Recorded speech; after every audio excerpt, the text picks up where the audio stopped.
Aye, lass. What's in the cup? Why, hot cocoa, of course. Well, why'd you say it like that, girl? Like what? Like, hot cocoa, of course. Like, I'm supposed to know. Well, because my family is from Switzerland, silly. So you're the Swiss miss? I mean, I guess you could say that. Why are you so angry? 'Cause I'm Scotch-Irish, girl. That's what we do. We drink beer, we wear shamrocks, and we're angry. Is that so? Well, not really.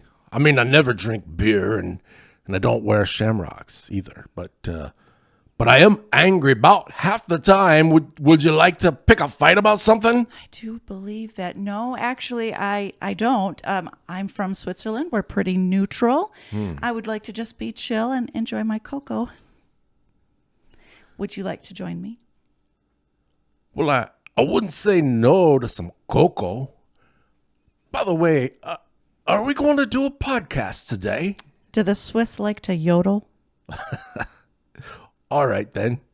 Let's do it.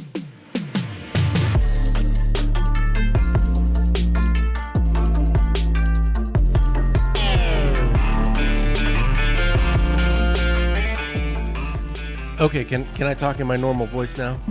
Yeah, yes, you may. Oh my gosh. I always want to be good at accents, but I think I'm terrible at accents. That was painful. I'm really proud of you for trying that. You notice I didn't do any accent. What is a Swiss accent? I don't know. Yeah. Yodelay-hee-hoo. I mean, that's all I could do. That's what we need on the podcast is more yodeling. Yeah, I like that. The yodel episode. Especially if you're doing it. No, you did great. Oh, well, thanks. Well, so what do you want to talk about? It seems like we always talk about something from the past week. Yeah, we took some pictures, and oh, that's right, we did. So we can show those. But yeah, last week, I think, was it right after we filmed or right before we filmed? We heard all the noises. Yeah, it was right around that time. Yeah, thankfully not while we were filming. They were so loud that you had to go outside and check out, what is this noise? Oh, I think it was right after. Yeah. Yeah. And sometimes, you think, oh, somebody's doing some landscaping, or, oh, somebody's putting in a new sewer, because that happens a lot in these older neighborhoods. No, somebody was tearing their house down, the whole house. Yeah. Well, not the garage or that new second story they built, but yeah, the neighbors right across the fence. Down to the ground. Time to just tear the house down. Tear it down. Tear down. If you don't know, most of the homes here in Middle Tennessee don't have a basement. Where we lived before in Indiana, Michigan, great rich farmland, you can dig a basement, no problem. In Tennessee, there is so much rock in the ground, and it's very difficult to dig a basement. There aren't very many homes with basements, so they go down deep enough to do a foundation, and there's just a crawl space, and you build the house on top of that. So yeah, they tore the house down to the foundation, and then they tore down the foundation, and yeah, it was very moving to me, actually. Like it was. I was super interested in it, but I mean, I just stood there thinking, these houses were all built in the mid 60s. Mm-hmm. It's probably around 62 years old, 63 years old, something like that. And we've lived right by this house for 19 and a half years. It's always been there. And guess what? Now it's not. And it was a little disturbing to see it get thrown into a dumpster. Yeah. No, they tear it down and crunch up the pieces and throw it in a dumpster. If you've never seen that, at least that's what they did here. Yeah. The other part of that, just for context, is what's happening in a lot of places around Middle Tennessee. Middle Tennessee is a more affluent area. We wish that we were average for the place we live, but we're not. That's not really the point. But a lot of houses that have been here for 50, 60, 100 years are getting torn down and replaced with bigger, nicer, more expensive houses. And our neighbor behind us, that house was built as a ranch house in the 60s. And a few years ago, they added a second story above the garage. And so it's a ranch, but with 2 stories on one end. What they did the other day, and we know the neighbors kind of, sort of, they kind of keep to themselves. We kind of keep to themselves. There's a privacy fence in the back, so we don't see each other all that much. But we had no clue. The house is fine. There was no fire. There was no tornado. There was no. I mean, the house was perfectly fine. Millions of people would have loved to live in that house. They kept the 2-story section. They kind of carefully cut it apart and tore the rest of it to the ground. And we, because we're not close, we didn't know what was going to happen. So that was why it was so startling, so weird. Like perfectly good house, and now it's not there. And I can only, my intelligent guess is that they're going to build it back better and bigger. And so we'll see. We'll see what happens over the next few months. Yeah. And I just kept thinking, wow, like 62 years of history in that house, all the birthdays and Christmases, all the family dinners, all the memories. And then you look out and it's in 3 dumpsters out by the side. And, yeah. It was a little unsettling to me as a mom, but it did remind me of in Psalm 103. This is one of the first Psalms that I really tried to memorize when I was younger. And verse 15 and 16, it gets on and it says, "As for man, his days are like grass. He flourishes like a flower of the field. The wind blows over it, and it is gone, and its place remembers it no more." And I just thought, wow, that's a really good example of something very solid being there one day, and the next day, like it never happened. It was amazing. We will keep you posted. Yeah. Yeah.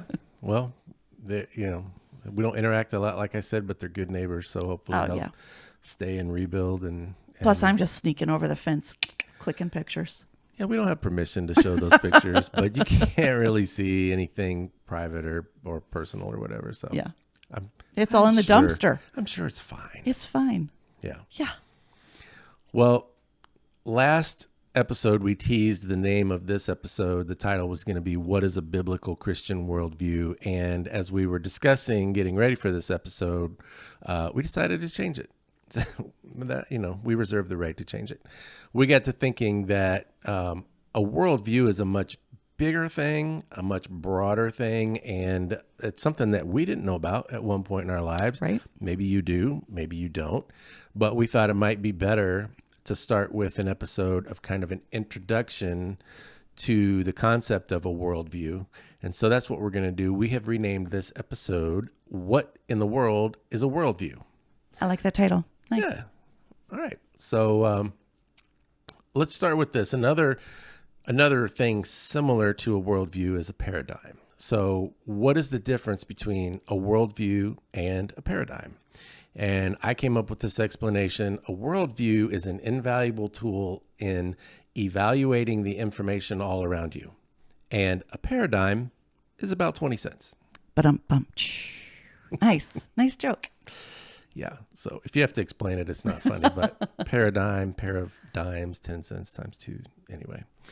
Nice. So for real though, we're going to dig into all of this. And one of the things is I was looking up the definitions that I didn't know is that worldview can be spelled as one word or two words, world and view.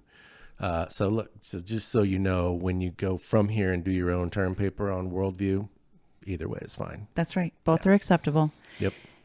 And we did look up paradigm and the dictionary. Now, I don't believe, did we find either one of these in the 1962 dictionary? No, we did not, because people were not using paradigm or worldview in the way that they use them now. Right. A worldview wasn't in there at all. Right. Paradigm was, I think they gave a definition, which I don't remember because I didn't write it down. But the example was, he is a paradigm of what a perfect gentleman should be. So it was like the best example of something would be a paradigm, which isn't exactly how people usually use it today. So once again, we had to go to a current dictionary, and we used dictionary.com. So a paradigm was defined as a general model or framework for anything, a cognitive framework shared by members of any discipline or group. For example, their first album completely blew apart my paradigm for what rock music could be. And another definition, a view or perspective on a particular topic or a discipline. Yeah. Yeah, I normally when I use paradigm, I'm thinking it's just the way that you view a particular thing. Kind of, if you think, a lot of times I think about the way we view the world. We're like sitting in a specific place, looking at it from a certain view, and someone else who has a different paradigm is sitting somewhere else, looking at that same thing from a different view, and they're seeing it differently. So that's kind of paradigm. Yeah. Worldview from dictionary.com, they said, is a comprehensive conception or philosophy of the universe and of humanity's relationship to it, which I thought was very wordy and Yeah. kind of, I don't know. I didn't love it, but it's not incorrect. But what was crazy was in my research for this episode, at one point, I just got on Google and I typed in conversations on worldview. I thought that would pull up maybe, excuse me, some people's comments about their worldview or what they thought a worldview was or whatever. What it actually brought up was, if you've used Google recently at all, you've probably seen this, the AI overview. And so I actually like this better than the dictionary.com definition. And so it was, again, the prompt was conversations on worldview. The AI overview from Google was a discussion where individuals openly share and explore their fundamental beliefs about life, reality, and the universe, often touching on topics like meaning, purpose, morality, and the nature of truth, essentially revealing how they perceive and interpret the world around them. And I thought, dang, that's spot on. That's from conversations on a worldview. But if you take the discussion part out and just say a worldview is someone's fundamental beliefs about life, reality, the universe, how they feel about meaning, purpose, morality, the nature of truth. Yeah. So maybe like paradigms are for smaller topics, worldviews, like a larger, broader overview. Is that what you're getting at? Yeah, I think so. Usually you have a paradigm. You might have a paradigm on sports or on a specific sport, on music, on what's happening in politics right now. But your worldview generally is kind of the filter that you look through to interpret all the things around you. Right. It's a bigger thing. And I would say paradigms are easier to change as people go through life. A lot of times their paradigms about a specific thing will change because their experiences change. They meet people who share a different, or someone shares with me their perspective on something, and I might go, oh, I never saw it that way before. Thank you. You've opened my eyes. And so paradigms, I think, are easier to change. Worldviews can change, but are more deeply held beliefs and views, and generally speaking, are more difficult to change. Yeah. Okay. Well, recognizing that there are so many different factors that can shape and contribute to someone's worldview, we kind of broke it up into several different categories that we're going to talk about. We came up with 8 different filters that are often instrumental in shaping someone's worldview. And people might be aware that this is happening, or they might not. They might have a worldview without even realizing or knowing what one is. So some of the themes that we came up with was personality. Everybody is born with a certain personality. Yep. And, depending on whether your personality is easygoing, or maybe you're a little bit inflexible, maybe you're a really generous person, or you tend to be kind of greedy.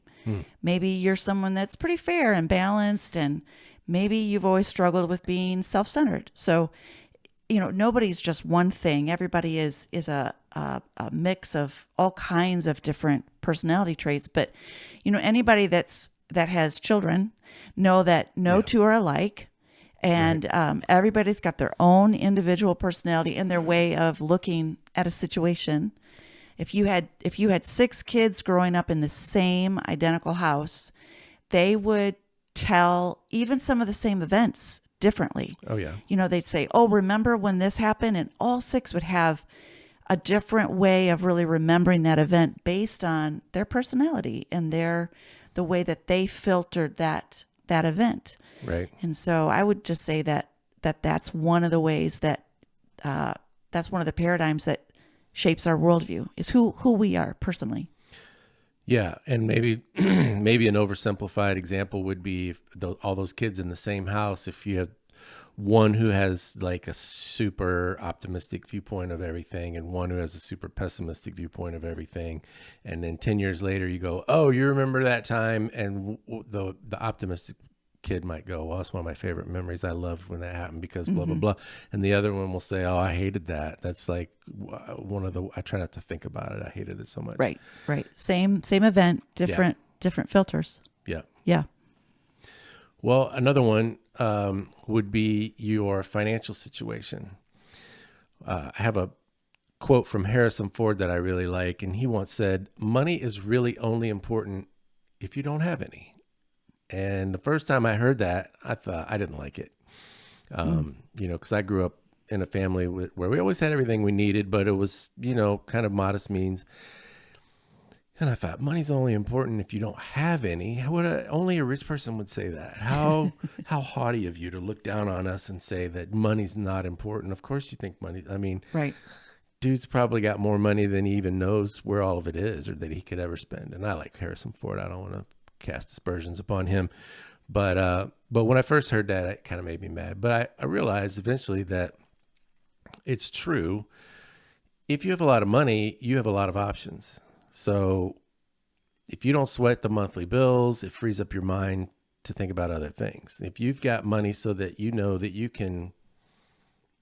got a lot of things that are paid off. And if you do have bills, you've got money in the bank where you can pay them not only this month and next month, but for years to come. You can't imagine running out of money to pay your bills. Well, there's just a lot of freedom with that. You can not only use the money that's left over for other things to enrich your life. You can buy art that you like. You can go to more events or whatever you choose to do with it. But you see everything differently. And if you have more money and you take advantage of those options, then you're probably going to relate more to other people who also are in that same situation.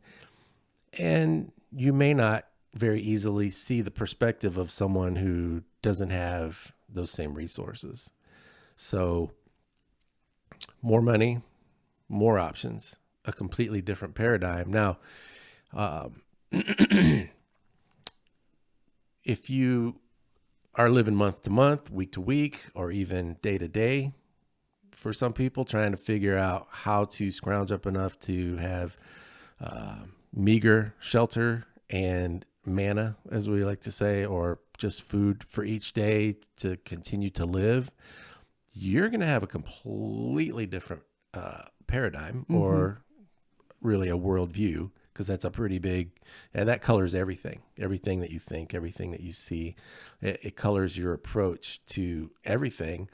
And kind of the converse of the Harrison Ford quote is if you don't have money, everything's about money. And at first glance, you might say, well, how could that be? Well, because if you say, well, I could do this, or I could do this, or I could do neither, what are we going to do? The question is, well, what can we afford to do? If your kids all come home and go, oh, it's summer, we got all this stuff at school about this camp and that camp and summer sports and blah, blah, blah. What can, we want to be active. We want to do all this stuff. Well, you can't do stuff you can't pay for. And then sometimes there's scholarships. I understand that. But if you have lots of money, what are we going to do this weekend? Would you have lots of options? Why don't we go to Paris this weekend? Okay. If you have no money, what are we going to do this weekend? We're going to do what we do every other single day of our lives. We're going to try to figure out how to freaking survive. Yeah. Yeah. It changes everything. If you have no money, everything's about money. All your decisions are about what does it cost? And so two completely opposite paradigms, but both under the heading of your financial situation. Definitely changes your worldview. Yeah. For sure. Yeah. So we also thought about religion. And even if you don't think you have a religion, that's a religion. You know, who in your life told you anything about God? Is he harsh? Is he loving? What was modeled for you? You know, some people were told things about religion or told things about God, but then what was actually modeled in the house was different than what they were told. So that'll also shape your paradigm, shape your worldview. Yep. Maybe you were told there isn't a God. That's a made up story. There's no such thing. You are on your own. That will definitely filter how you make decisions and the way that you see life. Yeah. So the things that you believe about God, the things that you think that he does or doesn't do, the way that maybe you think he thinks about you. Yeah. You know, what were you told? Does he love you? Does he love anybody? Again, whatever you were told about religion or God or gods plural, that is another huge paradigm that is also going to shape and filter your complete worldview. And you know, I think sometimes we don't even realize the things that we have accepted or that we're believing that are shaping those thoughts. Yeah. Yeah, that's true. That's huge. That's a lot of people have that. Those source beliefs are a big part of their paradigm, Yes. their worldview. Sure. So another one I had was environmentalism. So if you believe that the Earth's very existence is in danger, and then that becomes your number one priority is to save it. It affects everything you do. Sure. This perspective affects what products you buy, where you live, maybe the city you live or the neighborhood you live or the house that you live in, what products your house is built from. If you're affluent enough to be able to build your own house, you're going to care very much that the builders are using renewable resources and that everything that you do in your life has got a positive effect on the earth, making things better, not worse. In our work as landscapers, we sometimes get people who say, yeah, I want you to take care of these weeds, but I just don't want you to use any chemicals. And so, you know, which is fine. That's their choice. But that a lot of that comes from a worldview. Like we can't do anything that's going to harm the earth. Where you eat, because you care about the restaurants where they get their food, and what you eat at home, what you put in your body usually affects that too. What you wear, like what were the circumstances when these clothes were made, and even how you manage your garbage. You know, a lot of people won't use plastic straws because they're afraid of what it's going to do to animals that find the plastic straws. So it affects who you spend your time with, and that's true of a lot of worldviews. Right. You don't necessarily want to spend a lot of time with people who think differently than you do. Some of them are a little more militant about that than others, and you're just kind of like, oh, I can't even stand those people that think differently than me. That's because of their personality filter. Yeah, that's a whole nother conversation, really. But for an environmental worldview, it affects what companies you buy from, how you spend your spare time, how you spend your spare money. You volunteering to clean up areas, or could manifest itself in a lot of different ways. But how you feel about the environment could be a worldview that plays a big part in all the things you do and how you live your life. Yeah. Yeah, for sure. I think we see that more and more every day. One of the other categories that we discussed was your family style. It kind of goes a little bit along with personality, but personality is more your individual makeup. But then as a collective group, you probably grew up in some kind of family. And so what were the circumstances of that? Was it a large family? Was it really loud and busy and just people going every which way? Was it a small family? Was it quiet? Were you the main focus? Were you the only child? Were you one of 7? Your family style shaped a lot of the ways that you look at life. What was the communication style in your family? Maybe every time there was a problem, there was a family meeting. We're all going to sit down. We're going to discuss this problem. We're going to come up with a solution. Or maybe your family communication was, we are going to ignore this problem. And how about the silent treatment and a couple slam doors? That is also a communication style. Yeah. So, basically, however whatever home you were raised in, those forms of communication are going to shape you and shape maybe you'll decide, I don't want that style. Actually, it can make you change the way that you see the world. Unfortunately, a lot of families have trauma, whether it could be in the form of divorce or death in the family.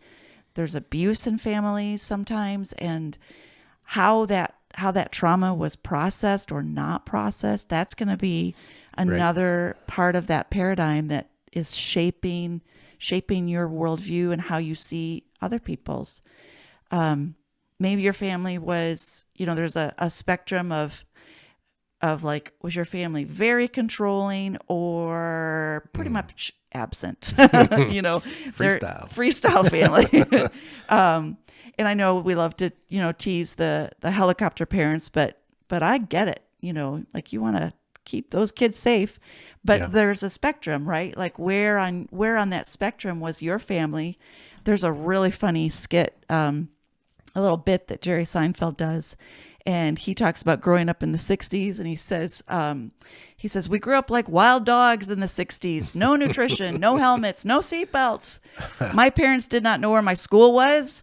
I was like a raccoon to my parents. There's one around, but no one's actually tracking the whereabouts. And I thought, well, that's probably true. Like there was less compared to today, right? Less like helicoptering, but I would say as things have seemed to have got a little darker in the world, right? Parents are wanting to keep closer tabs on their kids because safety is key. It doesn't feel as safe, right? The environment that we live in has changed.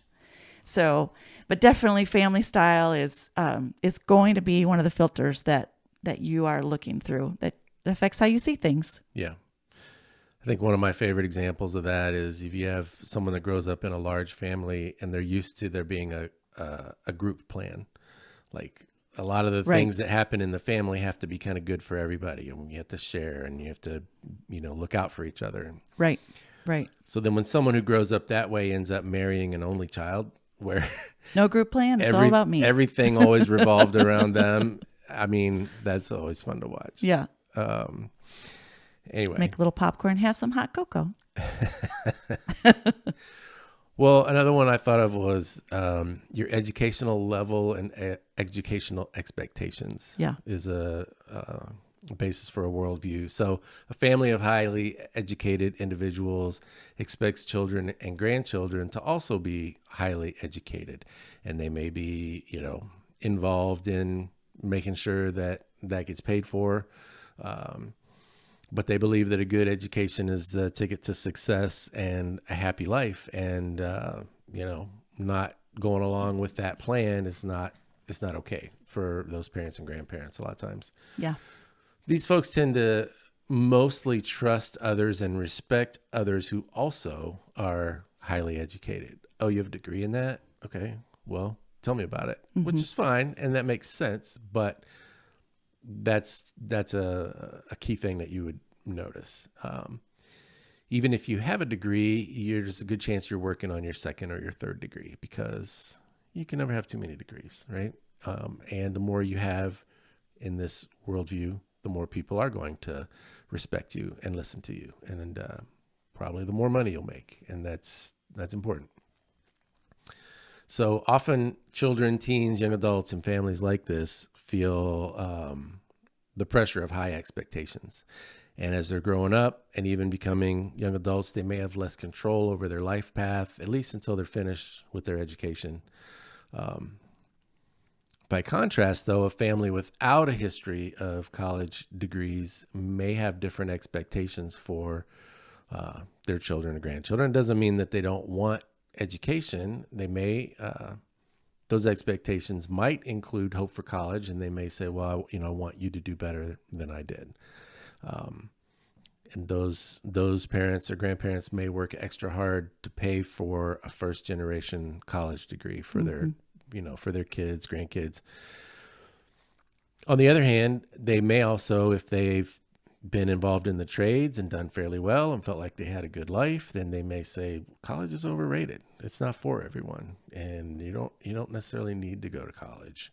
And those people may be less likely to automatically be trustful of people with degrees. Oh, the experts, right. While they're rolling their eyes. Right. Okay, just because they were good at school doesn't mean they know everything.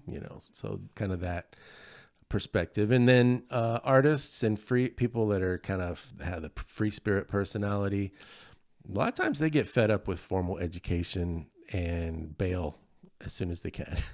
Not always, there are art schools and people go to those, and I actually have an art degree, but I've just noticed that artists and free spirits a lot of times have a little different view of formal education, and they may go so far as to look at teachers and highly educated people in a completely negative way, to the extent of trusting them less than they trust the average person. Okay. So that's almost its own worldview, but I kind of just threw it in there with the high and lower educational levels of experience and expectation. All right. Number next. So every family, again, kind of like religion, even if it's 0, somewhere on the spectrum, your family talked about politics. And even the fact that maybe they never talked about it, that 0 is still on the scale. And that shapes who you are. If your family never discusses politics, or if they always discuss politics, somewhere on that spectrum, that's going to shape the way that you see things, the way that you feel about things, and not even to the fact that, to the extent that you don't even have to believe everything that your family, you don't have to share their opinions, but still that environment is going to shape you, because maybe you'll look at that and say, oh, I disagree with that totally. Well, you came to that idea because of the political environment that you were in. Right. So, and it's fine. Everyone's going to have their own opinions on that, but it is something that filters the way that you see things. And I don't know what happened when I was studying this category and thinking about it. I just had that famous feud pop up. If anybody, I always remember hearing about the Hatfields and the McCoys, and maybe that's something we don't talk about now. But I think in Pigeon Forge, there's even like a theater or a dinner house, the Hatfield and McCoys. Yeah, I've never been, but yeah, we should maybe go. we've driven by that. Yeah, Hatfields and McCoys from West Virginia, not the same part as my family, but right. Yes. So, yeah, in the 1800s, this all started right after the Civil War, or actually maybe right at the tail end. So it was a famous feud from 1863 to 1891 with the two families, the Hatfields and the McCoys. The Hatfields were from West Virginia. The McCoys were from Kentucky, right on the border. And it really started with some revenge killings. So there was, I think one of the deaths took place during the war. Okay. And then the other family vowed revenge and then there was just revenge. So a lot of revenge killings. There was also a stolen pig. So you can't be stealing people's livestock. No. And when I think they took it before the judge, and the McCoy family was like, those notches on the ear, those are our notches, not the Hatfields. So, I mean, it's kind of one of those things. Once it starts, even if you weren't a part of the beginning, that's shaping your worldview. You know, you grow up in those families. The kids and grandkids. Well, I'm a McCoy. I hate the Hatfields. Well, I'm a Hatfield. I hate the McCoys. Yeah. Like, you're like, well, why? Oh, well, that's just my family. That's what we do. Well, and more often than not, people don't realize there are things like that in your family or your culture that, it's just who I am. I'm a Hatfield. I hate the McCoys. Yeah. And you maybe even can't say how they started. So I did go continue down the rabbit hole because this was so interesting. You were having fun researching the feud. I was. So in 1979, the members of each family, the Hatfields and the McCoys, they united for a special taping of Family Feud. Oh my goodness. Yeah, in which they played for a cash prize and a pig. A pig that was on stage during all the games. Oh my goodness. It says the McCoys won 3 games to 2. The Hatfields won more money, and they made the decision to augment the McCoys' winnings to make it like more even. I'm like, yeah, don't start a new one. Yeah. No new feuds. Oh goodness. And then in June of 2003, there was an official truce, and even I think the governors of both states got involved, and there was in West Virginia. Yeah, there was an official truce, and now every June they have a 3-day weekend, and they get together and they celebrate the official truce of the Hatfields and the McCoys. There is a marathon, and the motto of the marathon is "No feuding, just running." Wow. Well, I wish them the best. It sounds a little dangerous, you know? Yeah. Like maybe just maybe don't make get up together. and let it go. Something's going to happen. No, on one of these picnics. No feuding. No, I'm sorry, feuding. No feuding, just running. No, I'm cheering for you guys. That's right. Get along. That's okay. That's right. Oh, well, that's funny. Well, so another cultural worldview that I would be more in the ethnicity category. I've just noticed that some people have a very strong connection to their ethnicity. Right. And they have certain expectations for themselves and others within that ethnicity. They may spend a lot of time and or money proving that they belong to that group, not because people doubt it, but because their expectations. And so you kind of have to keep up appearances. So people are like, oh yeah, they really are one of us. You can tell by how they live their life, or proving that they're not limited by it. When I was a kid growing up in the 70s, I don't know where this came from or why, but Polish jokes were like a big deal. And it was really kind of, maybe it was just where we lived at the time, I'm not sure, but it was really kind of like almost like society believed that people of Polish descent were less intelligent or something, because all the jokes were like, they're so dumb, this and that or whatever. So some people just embrace it, laugh it off. Some people try to prove that that's not true, prove that they're not limited by ethnic ideas that other people have.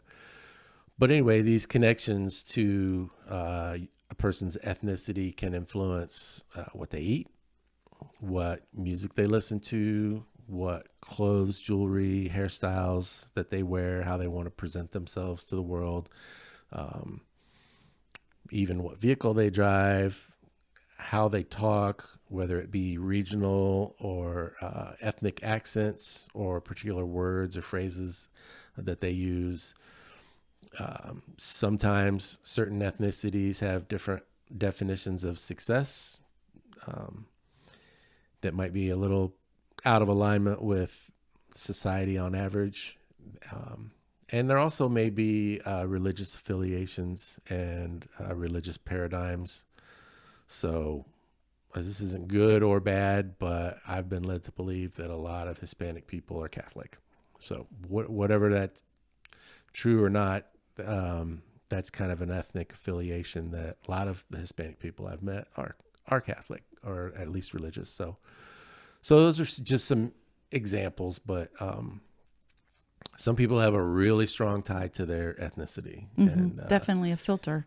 yeah, and they hand down family recipes, and this is from the home country or whatever, which is fine.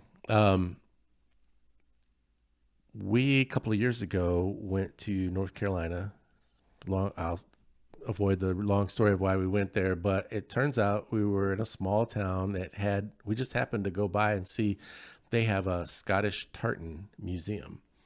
We're like, what in the world? So I know that I have Scottish roots. So we went in there and talked to a really nice lady, and she wanted to know our name, our family name. Right. And we told her and spelled it MC, capital C, Lung. I figured she knew the capital C part, but and so I watched her write it down, and she wrote MAC. And I said, oh, no, there's no A in mine. And she was pretty patient, but you could tell she'd had this conversation She about might have been a little Scottish. 10,000 times. Yeah. She said, well, if you really do trace back to Scotland, they all were MAC in the beginning. A lot of them dropped the A and just kept the MC, but they all started out MAC. So it was kind of a cool place, and we found some history about my family that I hadn't seen or heard anywhere else. We bought a piece of paper there that had my family name spelled MAC, capital CLUNG, and kind of told about the history of that name, and that we had come from the southwest part of Scotland on the coast, and that our name probably traced back to having something to do with water and working on the water and that kind of thing. And it was really interesting. Yeah, it was very fun. And also our tartan, which is another word for plaid. You only wear kilts now. You'll never know from the podcast, but kilt. Not at all. But if you don't know, most of the families from Scotland have their own pattern, which is, how wide and narrow the stripes are and the colors and the full pattern. So ironically, we're talking about your worldview, and I just talked about culture and ethnicity being a strong worldview for a lot of people, but it really wasn't for me growing up, because I don't have anyone in my family that really has passed on anything Scottish or Irish.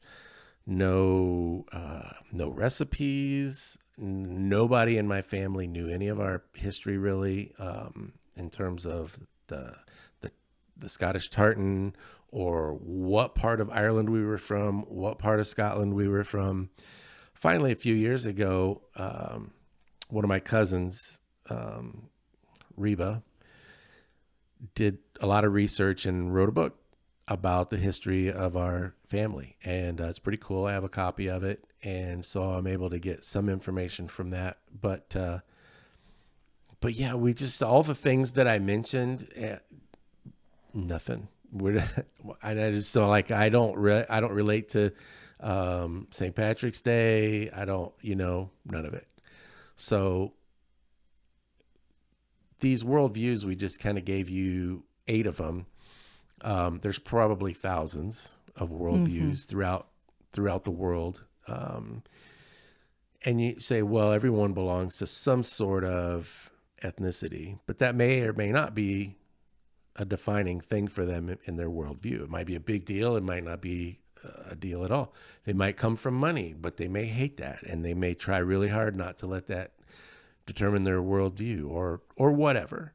So it could be all these things we're talking about could have a pivotal part of your worldview, but they also may not.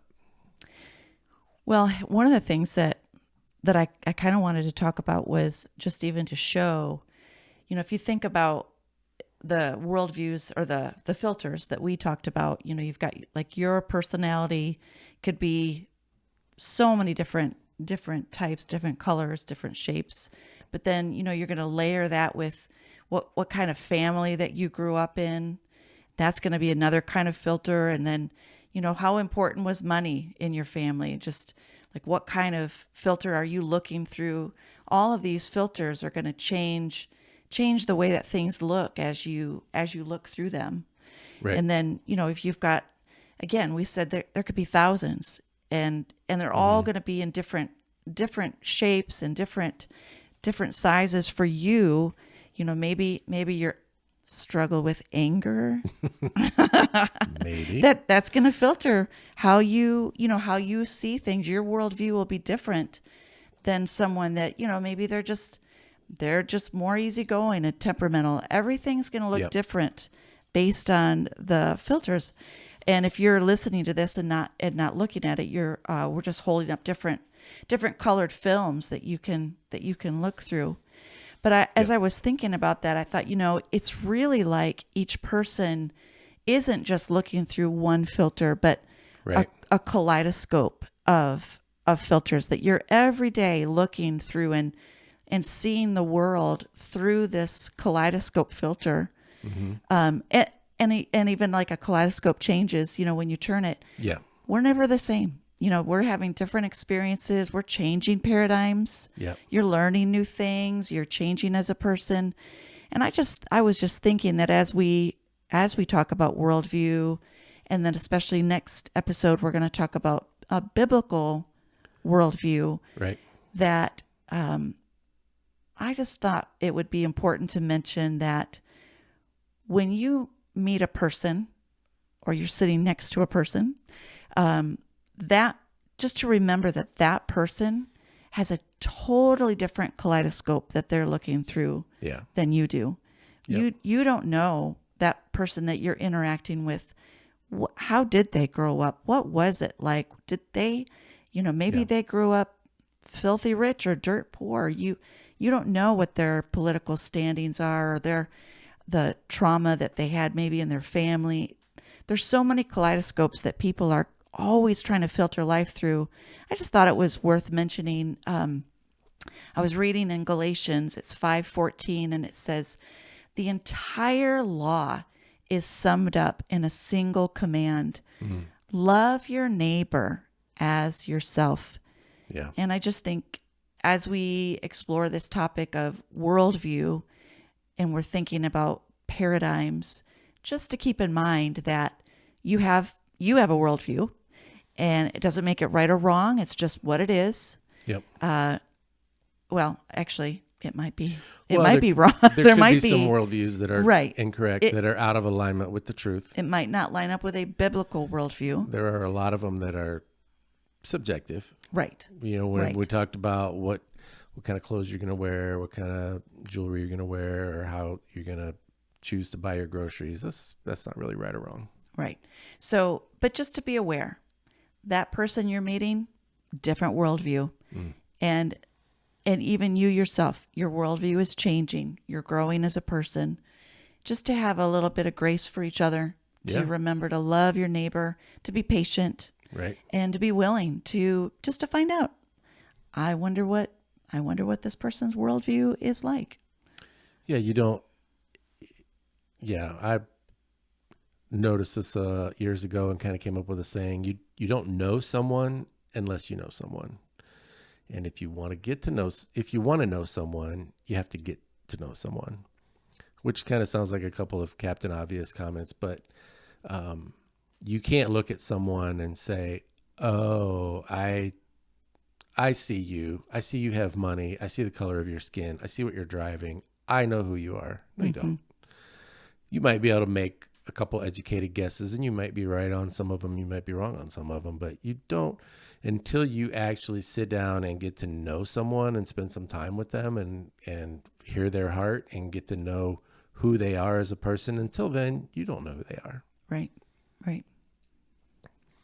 Well, we, I don't know how much we've talked, in the first episode, how much we talked about the difference in our age, but we were 6 school years apart in age. And we didn't meet until kindergarten. No. Just kidding. You were the cutest sixth grader I ever saw. From pictures. No, we were in our 20s when we met, But we went to the same college and we had the same professor, but at completely different times. Yes. And we had a similar experience, but also we viewed it differently. Oh, So we had different filters. we did. So why don't you start with your Dr. Martin story? Yes. Well, I'll just hold up where's my easygoing personality. I was I was a shy student in a lot of ways. I didn't want to cause any trouble. I was probably scared out of my mind to be at college. And this professor was kind of known for being scary. Mm-hmm. And I'll tell you, who are my music people out there? Anybody ever have a music director that was pretty intense? Oh, everybody? Okay. Yeah, musicians and directors are known for kind of being intense. Like when you're directing a group, my high school music director was like that. Mm-hmm. My college director was like that. You don't mess around with choir practice, right? And I was a freshman, and I'm telling you, I was never going to be late to choir practice because I was scared of Prof. Guy. Yeah. I love him. If you're listening, I love you. But I was terrified of you, and I was never going to be late to your class, except the day that Dr. Martin held us over in our political science class. And I kept looking at my watch thinking, I got to go to choir practice. But there was no way I was going to get out late in Dr. Martin's class because I was even more scared of him. There was no way you were going to leave before he said you could leave. Never. Oh, no way. No way. I mean, the building could be burning. I would sit in my class. I would just sit in my seat because that's how intimidating he was. He was intense, but he was one of those guys that thought, I'm not done making my point, and this is the most important thing you're going to hear all day, maybe all year. So I'm going to make sure that you're all afraid of me so you won't leave my class until I'm done. That's right. So I didn't. Yeah. And I think there were a couple other students because we all showed up late to choir practice. And then Prof. Guy turned and started to yell at us, why are you late? You should. And we're like, Dr. Martin wouldn't let us out of class. And he stopped and he's like, well, next time you get up and you leave. And I'm like, I said, oh no. I said, I don't want to be late, but I'm more scared of him than you. And that actually rendered him a little speechless. Yeah. He didn't quite know what to do. But I'll tell you what, I think there was a little chat because we never got out of that class late again.